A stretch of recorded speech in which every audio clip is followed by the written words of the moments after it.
যি পাণ্ডু আছে আৰু পাণ্ডু জয়মতী নগৰত সংঘটিত হৈছে এক চাঞ্চল্যকৰ ঘটনা। নিউজ 18 অসম নৰ্থ ইষ্টৰ প্ৰতিগৰাকী দৰ্শক আমি ইতিমধ্যে সেই ঘটনাৰ বিষয়ে অৱগত কৰিছো।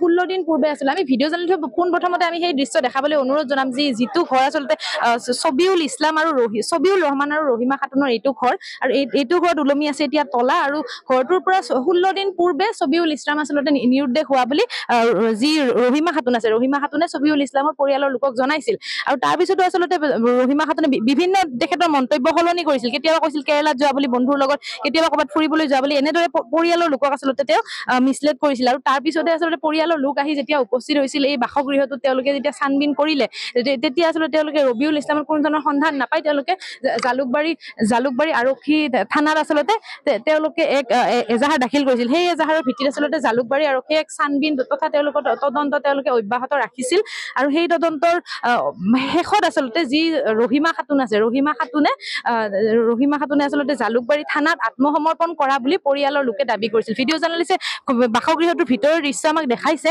আমাৰ লগত স্থানীয় লোক আছে বিভিন্নজন, আমি স্থানীয় লোকৰ লগত কথা পাতিবলৈ যত্ন কৰিম। ভিডিঅ' জাৰ্নেলিষ্টে পোনে পোনে অনুৰোধ জনাম কি হৈছিলে দাদা ইয়াত কি গম পায় আপোনাৰ? ইয়াতে তাৰমানে সি বিজনেছ কৰা মানুহ হয়। তাৰ এইটো মাটি যে আছিল মাটিখিনি বিক্ৰী কৰিলে, তাৰ বিজনেছৰ কাৰণে বিক্ৰী কৰিছে। পইচা লৈ কিবা হেংজেং হোৱাৰ পিছত তাৰ লগত কিবা কাজিয়া হ'ল। কাজিয়া হোৱাৰ পিছত পৰা নিখোজ হৈ আছে। নিখোজ হোৱাৰ পিছত তাক সুধিছো, মামীক সুধিছো, ফোন মাৰছো, এনে আহিছো। সি কৈছে আছে, ক'ৰবাত গেছে, আহিব, কেইদিন পিছত আহিব, তোমালোকে টেনচন নকৰিবা। তাৰ পিছৰ পৰা নাই নাই নাই নাই এতিয়া সুযোগ হৈ আছে। এতিয়া মামীৰ লগত যে যোগাযোগ আছিল সেইটোও বন্ধ হৈ আছে। ইয়াৰ পৰা নিখোজ হৈ গ'ল। তাৰপিছত এতিয়া কিমান দিন আগতে নিখোজ? 16 দিন 17 দিন এনেকুৱা হ'ব। তেতিয়াৰ পৰা নাইকিয়া হৈ আছে। তাৰমানে আমালোকে চবে ভাবি এতিয়া তাক কৈছো, আগতে কৈছিলো এজাহাৰ এখন দিবা লাগে। সি কৈছে এজাহাৰ দিয়াৰ দৰকাৰ নাই, এইবিলাক নালাগে, ক'ৰবাত গেছে আহিব। আমালোকে কৈছো আপুনি জানে না নাই, আপোনাৰ লগত কথা চথা হয় না নাই?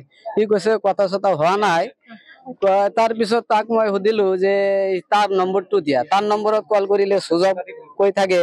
এতিয়া তাৰমানে সি এতিয়া ভয়তে ইয়াৰ পৰা গুচি গ'ল। তাৰ বৰডাগাটো যে আছে ইয়াতে আমাৰ ডাঙৰ মামা, তাৰ লগত কিবা কথা হৈছে। কথা হোৱাৰ পিছত সি ভয় পাই কেনে ইয়াৰ পৰা যি ছবিউল ইছলাম আছে ছবিউল ইছলামৰ পৰিয়ালৰ লোকে যেতিয়া ৰহিমা খাতুনৰ ওপৰত এফআইআৰ দাখিল কৰিছিলে, এজাহাৰ দাখিল কৰাৰ পিছত তেখেতে ভয়তে ইয়াৰ পৰা পলাই গৈছিলে। ক'লৈকে পলাইছিল? ইয়াতে সি ইয়াৰ পৰা আৰু বেলেগ জাগাত গৈছে, সেইটো ঠাইৰ পৰা বেলেগ ঠাইত আছে। তাৰপিছত এতিয়া তাৰ লগত যোগাযোগ নাই। তাৰ লগত আৰু কিবা বেলেগ মানুহৰ লগত জড়িত আছে, জড়িত হৈ কিনে সেইটো কামটো কৰিছে। আমালোকে চবে গম পাব তাৰ লগত বহুত কেইটা মানুহ আছে। তাৰ ঘৰত বোলে 4-5টা মানুহ আছিলে।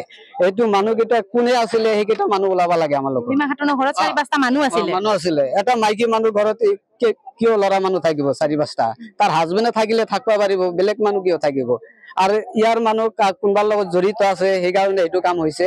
আমালোকে এইটো আইনৰ আওতাত আনি কিনে ওলাব লাগে বস্তুটো।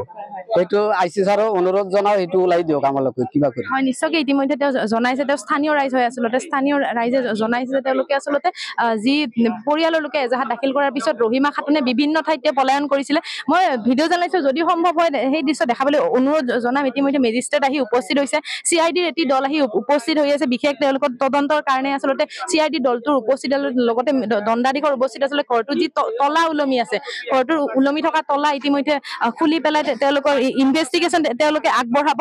আৰু আমি নিউজ 18 অসম নৰ্থ ইষ্টৰ প্ৰতিগৰাকী দৰ্শকক সেই দৃশ্য দেখাই আচলতে পৰিয়ালৰ লোকে দাবী কৰিছে তেওঁলোকে এক সন্দেহ কৰিছে যে আচলতে ৰহিমা খাতুনে ছবিউল ইছলামক আচলতে মাৰি পুতি থোৱা বুলি পৰিয়ালৰ লোকে সন্দেহ কৰিছে। আৰু লগতে আমি জানিব পৰা তথ্য মতে আচলতে যি ৰহিমা খাতুনে জালুকবাৰী থানাত এক আত্মসমৰ্পণ কৰা বুলি আমি ইতিমধ্যে তথ্য লাভ কৰিছো।